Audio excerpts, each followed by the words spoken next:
नमस्कार दोस्तों, क्राइम तक में आप सबका स्वागत है। मैं हूं सुप्रतिम बैनर्जी।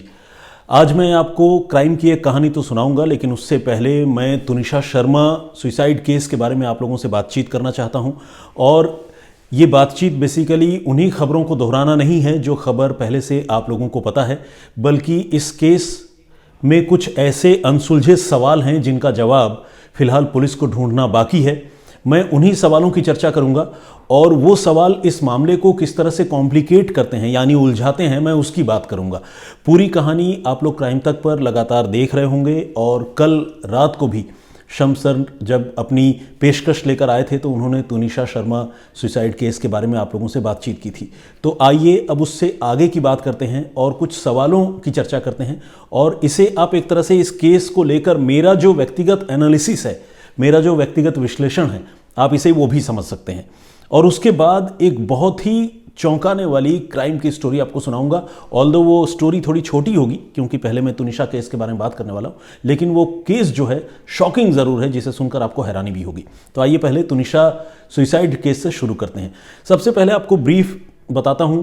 तुनिशा उन दर्शकों के लिए खासकर जो लोग पहली बार इस वीडियो को देख रहे हैं या जिनको तुनिशा सुसाइड केस के बारे में बहुत ज़्यादा जानकारी नहीं है। तुनिशा शर्मा एक 20 साल की लड़की और एस्पायरिंग एक्ट्रेस, वो टीवी इंडस्ट्री से जुड़ी हुई थी और वो मुंबई में एक स्टूडियो में शूट कर रही थी। और शूट करने के दौरान क्रिसमस से एक रोज़ पहले यानी 24 दिसंबर को दोपहर तकरीबन 3:15 से 3:30 बजे के बीच उसने अपने मेकअप रूम के अंदर फंदा लगाकर खुदकुशी कर ली।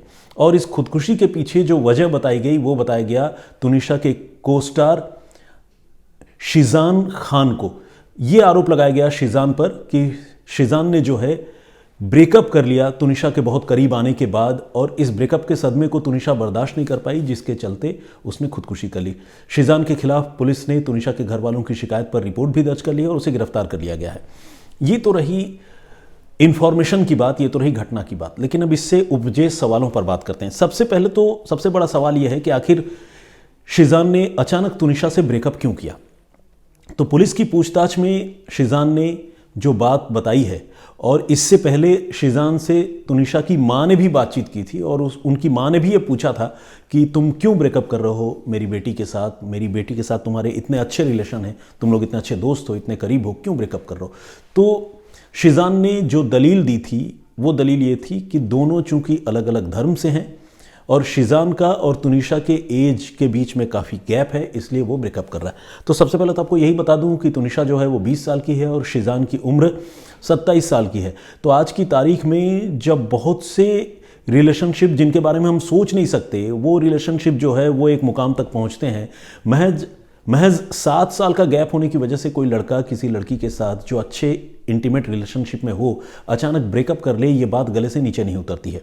रही धर्म की बात, तो शीजान और तुनिशा जब पहली बार मिले होंगे और धीरे धीरे इन लोगों में नज़दीकी बढ़ी होगी, दोस्ती फिर मोहब्बत, उस वक्त भी तो उनको पता होगा कि वो अलग अलग धर्मों से हैं।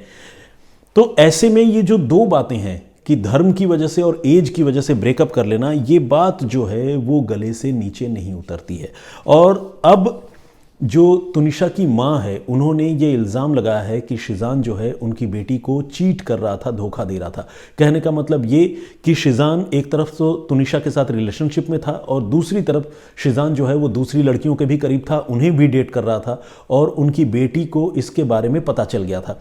एक घटनाक्रम के बारे में तुनिशा की मां ने मीडिया को बताया है और पुलिस को बताया है। वो घटनाक्रम ये कि एक बार शीजान का मोबाइल फ़ोन शीजान की गैरहाजिरी में तुनिशा ने चेक किया था। इस तरह की आदत जो है आमतौर पर अपने पार्टनर्स पर चेक रखने के लिहाज से आप देखते होंगे कि लव बर्ड्स के बीच में, यानी प्रेमी प्रेमिकाओं के बीच में होती है। वो कई बार, या पति पत्नी भी कई बार अपने पार्टनर का मोबाइल फ़ोन चेक करते हैं ये जानने समझने के लिए कि आखिर उनका जो पार्टनर है या वाइफ है या हस्बैंड है वो किसी और से क्या बात कर रहा है। तो तुनिशा ने भी ये काम एक बार किया था और उस दौरान तुनिशा ने ये नोटिस किया कि शीजान जो है कई और लड़कियों के साथ इन्वॉल्व है, उनसे बात कर रहा है, चैट कर रहा है। इसके बाद तुनिशा ने कथित तौर पर एलिजिडली शीजान को कन्फ्रंट किया था और ये कहा था कि जब वो उसके साथ इतने क्लोज रिलेशनशिप में है, वो आने वाले फ्यूचर में एक दूसरे के साथ जो है उसको प्लान कर रहे हैं, तो फिर वो किसी और लड़की के इतने करीब कैसे हो सकता है, उससे इस तरह की बातें कैसे कर सकता है। तो इस पर शीजान और तुनिशा के बीच में अनबन हुई थी और इसी के बाद शीजान ने ब्रेकअप कर लिया। ऐसी बात तुनिशा की मां ने कही है। तुनिशा की मां का यह कहना है कि यह बात तुनिशा ने अपने जीते जी खुद उनसे कही थी। तो ये भी एक बड़ा इंपॉर्टेंट फैक्टर है और खुलासा है। और इसी फैक्टर या खुलासे के साथ ये भी सवाल उठता है कि फिर ब्रेकअप की जो वजह शीजान ने बताई है, एज डिफरेंस और रिलीजन वाली, क्या वो वजह लॉजिकल है या शीजान झूठ बोल रहा है? ये सोचने की बात है और पुलिस इस मामले को इन्वेस्टिगेट कर रही है, एक्सप्लोर कर रही है। दूसरा ये कि ये बताया गया कि 24 तारीख की दोपहर को जब तुनिशा ने खुदकुशी की, उससे जस्ट 15 मिनट पहले यानी 3:15 बजे के आसपास मेकअप रूम में ही बैठकर शीजान और तुनिशा ने एक साथ लंच किया था। अब सवाल यह है कि जो इंसान अब से 15 मिनट बाद खुदकुशी करने जा रहा है, तो जाहिर सी बात है, ऐसा तो है नहीं कि लंच करने के फ़ौरन बाद 1 मिनट बाद उसको आइडिया आ गया कि मुझे खुदकुशी करना चाहिए और उसने खुदकुशी कर ली। वो इसके बारे में पहले से सोच रही होगी। और जो इंसान पहले से इसके बारे में सोच रहा है कि वो खुदकुशी कर सकता है, प्रोन टू सुसाइड है माइंड वाइज, मेंटलिटी वाइज, वो आदमी, वो इंसान खुदकुशी से ऐन पहले लंच कैसे कर सकता है? ये एक बहुत बड़ा सवाल है। तो ये भी फैक्ट जो है इसे पुलिस चेक कर रही है। हालांकि कुछ सूत्रों के हवाले से अब ये खबर है वो ये कि तुनिशा जो है शायद 2 दिनों से कुछ नहीं खा रही थी और सुसाइड से ऐन पहले भी उसने कुछ नहीं खाया था लंच में। और इसने पूछताछ में, शीजान ने पुलिस से पूछताछ में ये बताया है कि उसने उस रोज़ तुनिशा को लंच के लिए मनाने की कोशिश की थी कि वो लंच कर ले, लेकिन तुनिशा ने उस रोज़ भी लंच नहीं किया था और फिर हार कर वो मेकअप रूम से बाहर निकल आया। ऐसे में एक बड़ा सवाल ये भी उठता है कि उसकी एक्स पार्टनर या एक्स गर्लफ्रेंड जो कल तक बहुत क्लोज रिलेशनशिप में थी, मान लीजिए ब्रेकअप हो भी गया है और जो 2 दिनों से या 1.5 दिनों से खाना नहीं खा रही है, और कहने का मतलब वो डिप्रेशन में है, बहुत डिसअपॉइंटेड है, आप उस लड़की को मेकअप रूम के अंदर अकेला छोड़कर कैसे बाहर आ सकते हो?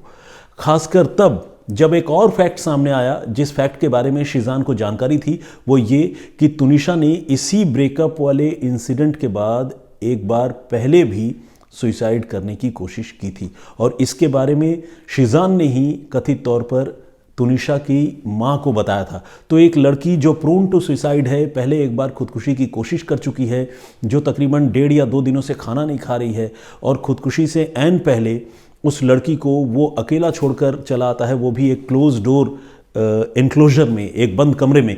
ये बात जो है वो बहुत समझदारी वाली नहीं लगती है। तो शीजान इस मामले में कितना सच बोल रहा है, कितना झूठ बोल रहा है, इसके बारे में भी पुलिस पड़ताल कर रही है। पोस्टमार्टम की शुरुआती रिपोर्ट जो आई है उसमें हैंगिंग को डेथ की वजह बताई गई है, यानी खुदकुशी की वजह जो है वो फंदे से लटकने को बताया गया है। लेकिन अभी पोस्टमार्टम की डिटेल रिपोर्ट नहीं आई है। जब डिटेल रिपोर्ट आएगी तब ये भी साफ हो जाएगा कि तुनिशा ने खुदकुशी से ऐन पहले कुछ खाया था या नहीं खाया था, यानी वो एम्प्टी स्टमक थी या फिर उसके पेट में कुछ रीसेंट फूड जो तुरंत खाया हुआ खाद्य पदार्थ है वो मौजूद था या नहीं। इसकी पुलिस जांच करेगी और पोस्टमार्टम से वो बात क्लियर होगी।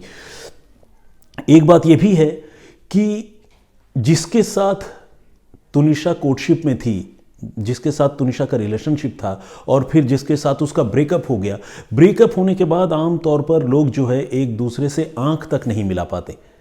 ऐसा ही देखा जाता है, खासकर वहाँ जहाँ पर रिलेशनशिप जो है बहुत इमोशनल हो। कई लड़के लड़कियों के बीच में ऐसे भी रिलेशनशिप होते हैं जो इमोशन कम बल्कि फन लविंग टाइप ज़्यादा होते हैं कि साथ रहेंगे, घूमेंगे फिरेंगे, मज़े करेंगे, इस तरह की एक सोच लड़के लड़कियों में होती है। तो वहाँ पर अगर वो बॉन्डिंग टूटती है तो उसके बाद भी मैंने ये देखा है कि कई बार लड़के लड़कियाँ एक दूसरे को बहुत ईजीली, कैजुअली फेस करते हैं और एक दोस्त की तरह कंटिन्यू करते हैं। लेकिन जो रिलेशनशिप बहुत इमोशनल होता है वहाँ पर ब्रेकअप के बाद लोग एक दूसरे को फेस नहीं कर पाते। यहाँ पर सवाल ये है कि तुनिशा और शीजान का रिलेशनशिप इमोशनल तो था ही, अगर इमोशनल रिलेशन नहीं होता तो तुनिशा इतना बड़ा कदम नहीं उठाती। लेकिन फिर सवाल ये भी उठता है कि अगर इमोशनल रिलेशनशिप था और शीजान ने ब्रेकअप कर लिया था तो फिर शीजान और तुनिशा ब्रेकअप के बाद भी साथ में बैठकर लंच कैसे कर रहे थे? ये भी एक बड़ा सवाल है। कहीं ऐसा तो नहीं कि तुनिशा जो है इस रिलेशनशिप को रिस्टोर करने की और टाइम देने की कोशिश कर रही थी और शीजान जो है लगातार उससे दूर आने की कोशिश कर रहा था। ये तो एक फैक्ट है। अगर ऐसा कर भी रहा था तो क्या उसने इस रिलेशनशिप को बहुत हाई हैंडेड तरीके से हैंडल किया जिसकी वजह से तुनिशा ने खुदकुशी कर ली? पुलिस को इस पहलू की भी पड़ताल करनी है। एक और बात यह है कि 24 तारीख को जिस रोज़ तुनिशा ने खुदकुशी की उससे 6 घंटे पहले तुनिशा ने इंस्टाग्राम पर एक पोस्ट लिखा था, एक इंग्लिश की लाइन लिखी थी जिसका मीनिंग, जिसका लबोलुआब ये है कि जो इंसान जुनून में होता है या जुनून से भरकर कोई फैसला लेता है फिर वो इंसान रुकता नहीं है। तो इस लाइन का कितना पॉजिटिव मीनिंग है।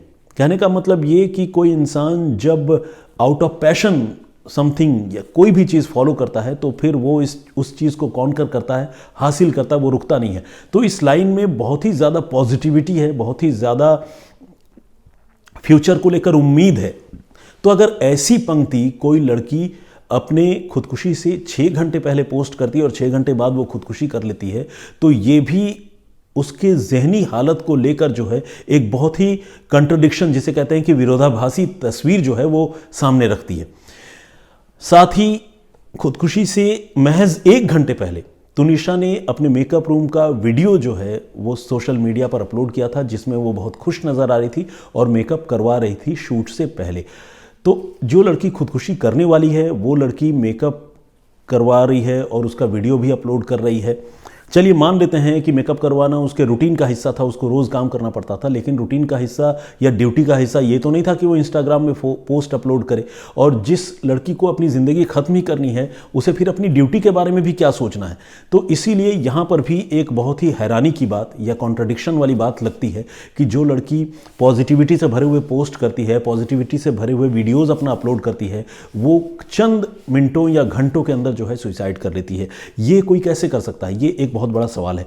और इसी के साथ एक सवाल यह भी उठता है कि अगर वो लड़की अपनी ज़िंदगी को लेकर इतना पॉजिटिव थी, जिस तरह की पोस्ट वो कर रही थी, तो फिर क्या अपनी मौत से आखिरी 15 मिनट पहले जब शीजान के साथ वो मेकअप रूम में बंद थी, जिस वक्त शीजान ने कथित तौर पर उस लड़की को अपनी ओर से कुछ खिलाने की कोशिश की थी, क्या उसी समय शीजान और तुनिशा के बीच कुछ बहुत ज़्यादा बिटर एक्सचेंज हुआ, कोई बहुत ज़्यादा कड़वी बातचीत हुई, लड़ाई झगड़े हुए जिसकी वजह से तुनिशा ने खुदकुशी कर ली? ये एक बहुत बड़ा सवाल है जिसका पुलिस को पता लगाना है। शीजान फिलहाल 4 दिनों के लिए पुलिस रिमांड पर है और पुलिस उससे इन सारी बातों के बारे में पूछेगी। शीजान का और तुनिशा का मोबाइल फ़ोन भी पुलिस ने जब्त कर लिया है और इन मोबाइल फ़ोन की पुलिस फॉरेंसिक जांच करवाएगी ताकि उसमें दोनों के बीच के जो चैट्स हैं उससे पुलिस ये पता लगा सके कि दोनों के बीच रिलेशनशिप में आखिर चल क्या रहा था और क्या शीजान वाकई तुनिशा को चीट कर रहा था जैसा कि इल्ज़ाम तुनिशा के घर वालों ने शीजान पर लगाया है। और अगर चीट कर रहा था तो फिर ये अपने आप में एक और गंभीर मामला है। तुनिशा को एंग्जाइटी अटैक भी आया था, इसके बारे में भी घर वालों ने जानकारी दी है और ये भी एक फैक्ट सामने आया है कि उसने खुदकुशी की भी कोशिश की थी। तो ऐसे में आखिरी 15 मिनट जो तुनिशा की ज़िंदगी के हैं, उस आखिरी 15 मिनट में जो है उसकी मौत का सच छिपा हुआ है और यही अब पुलिस को पता लगाना है, जानना है कि आखिर खुदकुशी से ऐन 15 मिनट पहले बंद कमरे में मेकअप रूम में शीजान और तुनिशा के बीच ऐसी कौन सी बात हुई कि तुनिशा ने खुदकुशी कर ली। और जब ये सच सामने आएगा तब जाहिर सी बात है इस मामले में इंसाफ भी होगा, दूध का दूध और पानी का पानी भी होगा। फिलहाल आईपीसी की धारा 306 के तहत शीजान पर लड़की को खुदकुशी के लिए उकसाने का मुकदमा दर्ज कर लिया गया है और उसे गिरफ्तार कर लिया है पुलिस ने और पुलिस मामले की जांच कर रही है।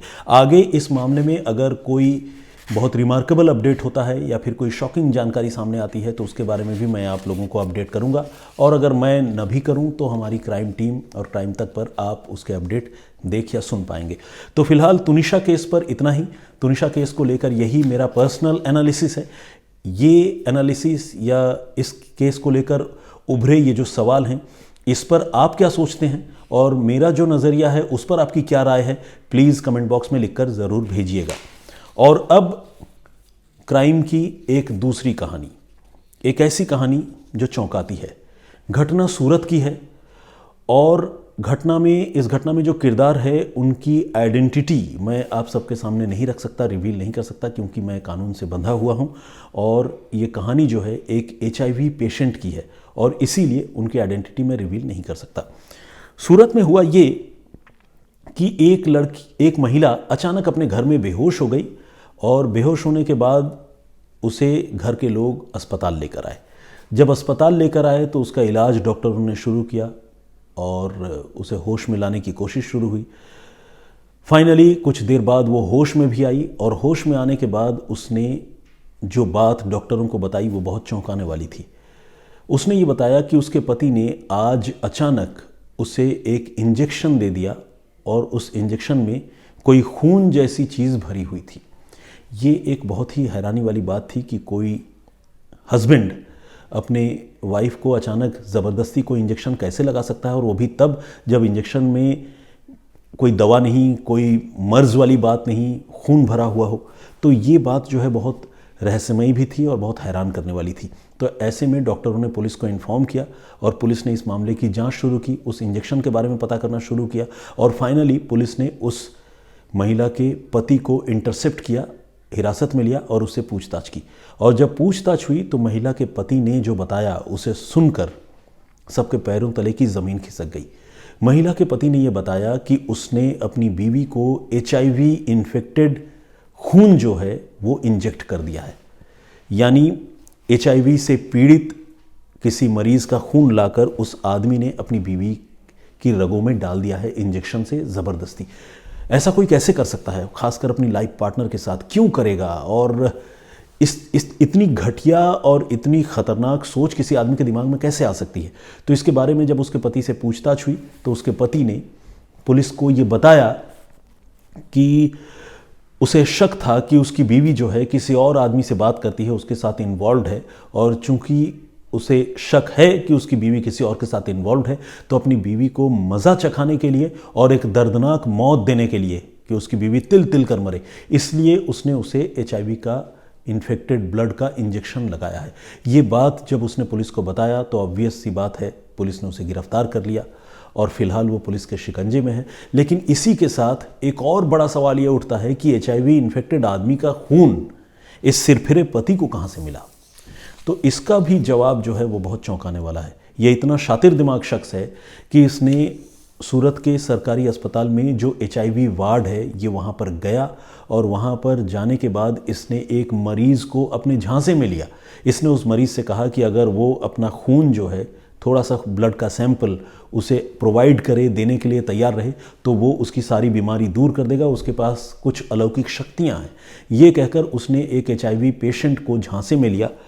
उसकी मनोदशा सोचिए, बेचारा वो पेशेंट जो पहले ही बीमार है उसको कोई झूठ बोल रहा है, उससे खून ले रहा है और उस पेशेंट ने अपना खून शेयर भी किया।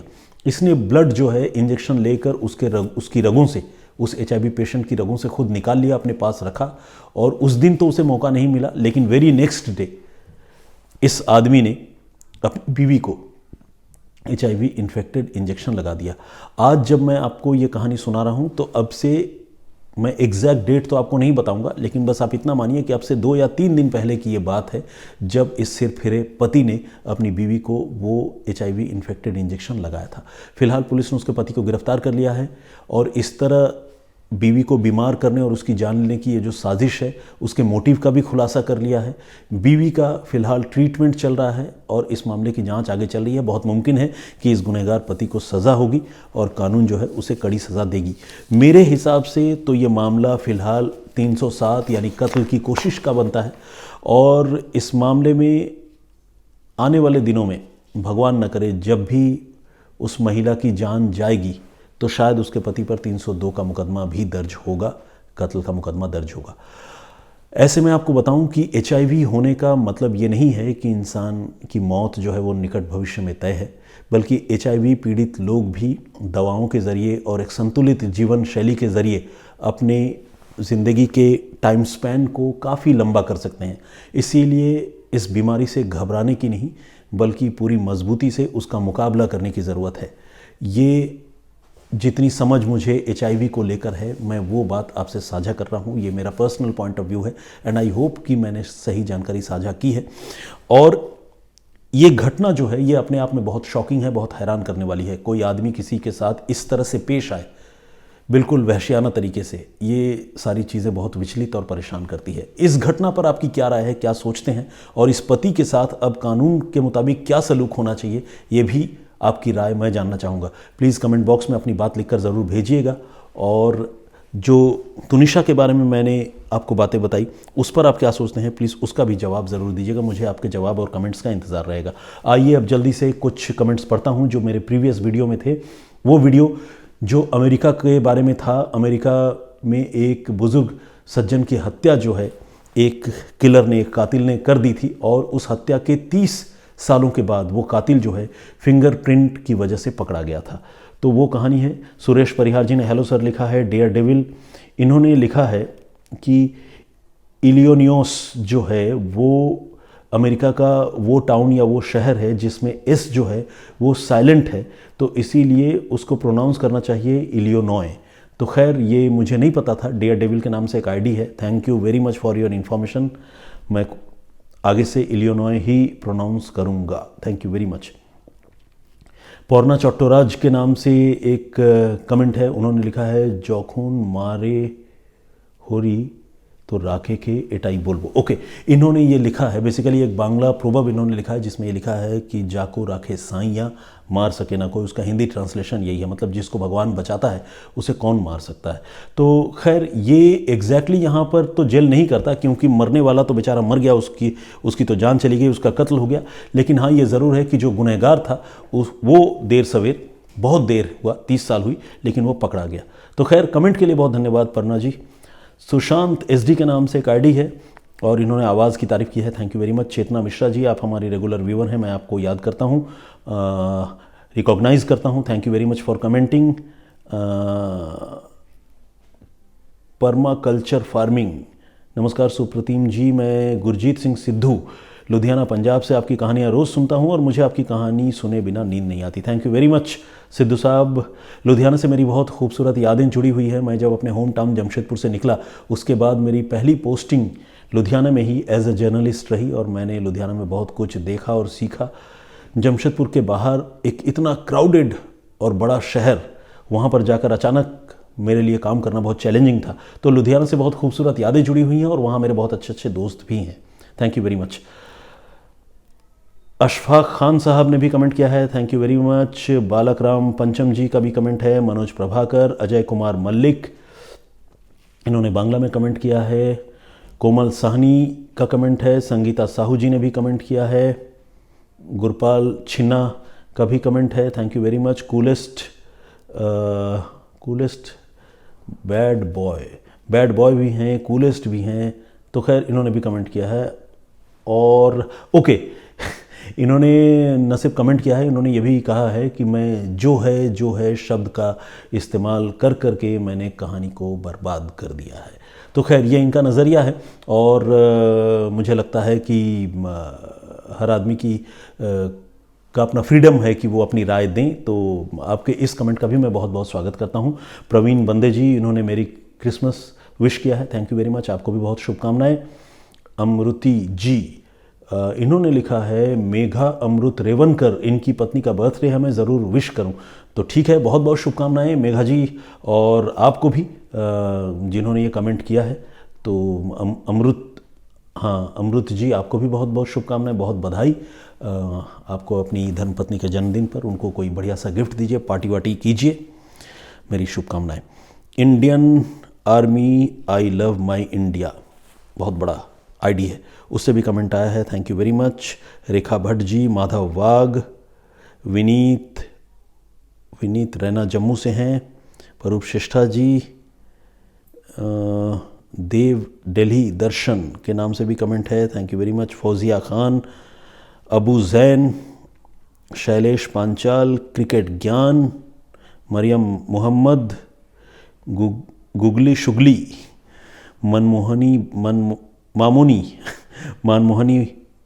मैं बोल रहा हूँ गलत प्रोनाउंस कर रहा हूँ, आई एम सॉरी, मामूनी बारगोहाइन ये सरनेम है और ये असम से हैं। इन्होंने कमेंट किया है, पहले भी कमेंट करती रही हैं, थैंक यू वेरी मच। और भी बहुत सारे लोगों ने कमेंट किया है। सारे लोगों का नाम तो एक दिन में नहीं पढ़ सकता और नहीं कमेंट पढ़ सकता हूं, लेकिन मैं शुक्रगुजार ज़रूर हूं आप लोगों का। और मैं आप सबको ये भी बताना चाहता हूं कि मैं रेगुलर जितने भी कमेंट्स आप करते हैं मैं उन्हें पढ़ता ज़रूर हूं। तो आपकी बात मुझ तक पहुंचती ज़रूर है। हर बार मैं वो कमेंट यहाँ रिपीट करके नहीं पढ़ पाता हूँ, वो एक अलग मसला है, टाइम कंस्ट्रेंट होता है, लेकिन वो बात मुझ तक पहुँचती है और मैं उन्हें पढ़ता हूँ। तो फिलहाल आज के लिए इतना ही। मुझे इस वीडियो पर आपके कमेंट्स, आपकी राय का इंतज़ार रहेगा। फिर किसी और कहानी, किसी और वाक़े के साथ जल्द आपसे मिलूंगा, हाजिर होऊंगा। तब तक मुझे इजाज़त दीजिए। अपना बहुत ख्याल रखिए, सुरक्षित रहिए। जय हिंद, जय भारत।